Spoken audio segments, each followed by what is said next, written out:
Right. Hello, hello. Welcome, welcome. It's Thursday, pretty rainy. And it's funny because I already talked to a couple of fantastic ladies today, and one is in Quebec and one is in Ohio, and we all have the same weather. So this rain that we're having is actually a bit everywhere in our hemisphere.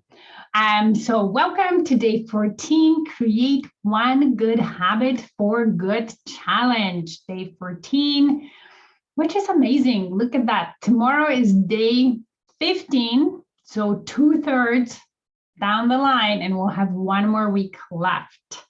So if you're here in your life with me, throw in a chat, let me know you can hear me, you can see me. I think everything is good. Today, one aspect of growing, creating good habit for yourself and sticking with it is not taking the benefits of the habits for granted. And here's what I mean. So maybe again, right now you're sort of here with me, you're noticing the good benefits, you're still working through the messiness of the process, so it's not automated yet. The moment it becomes automated, which depending on your habit might happen in the next couple of weeks, or maybe, in a month or whatever, or maybe sooner than that, then you will not be necessarily thinking about the process of doing it every day. Just kind of like when you brush your teeth, you don't really think about it. It's automatic, you do it and so on, right? So it's great because then it doesn't take energy. It's very easy to be consistent and so on.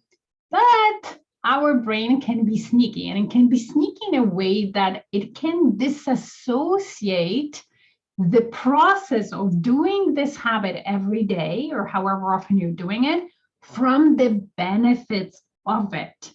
And it just normalizes your up leveling and operating from the higher level. And then it start thinking that this is normal. It will always happen whether you do the habit or not, whether you follow process or not, right?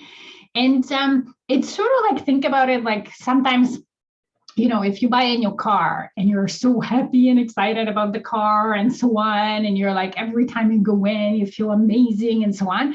But after some time, you start taking that car for granted and you lose that amazement or that excitement about it and so on, right? Or if you move into the new house, again, you're excited maybe about the area and so on. You're in awe all the time and so on. Your brain is very aware of that new environment, and then it becomes sort of normal. And then your brain moves on to something else, right? It just treats it as something normal and so on. The trap with habits is that, again, it can disassociate, again, say the word now, and the benefits from the process. And you might start thinking, oh, like, I don't need to do that habit anymore. I can just drop it. Or maybe, you go on vacation, you stop, and then you come back and you'll be like, oh, maybe I don't have to do it. Because you forget that your ability to feel great and to do whatever you're doing, that whatever benefits you're getting from that habit comes from doing it. And if you stop for a short time, you will not notice the difference because of the momentum, because of what you've already built up. Like if you stop brushing teeth for 3 days, you might get a stinky breath, right? And maybe they won't be looking great, but you're not going to get cavities in 3 days. It takes a little bit longer to get there, right? So it's kind of like the same like locomotive, right? Once the locomotive starts going, it's hard in the beginning. So that's when you're building a habit. Then to maintain the momentum, it's easy because it's automatic.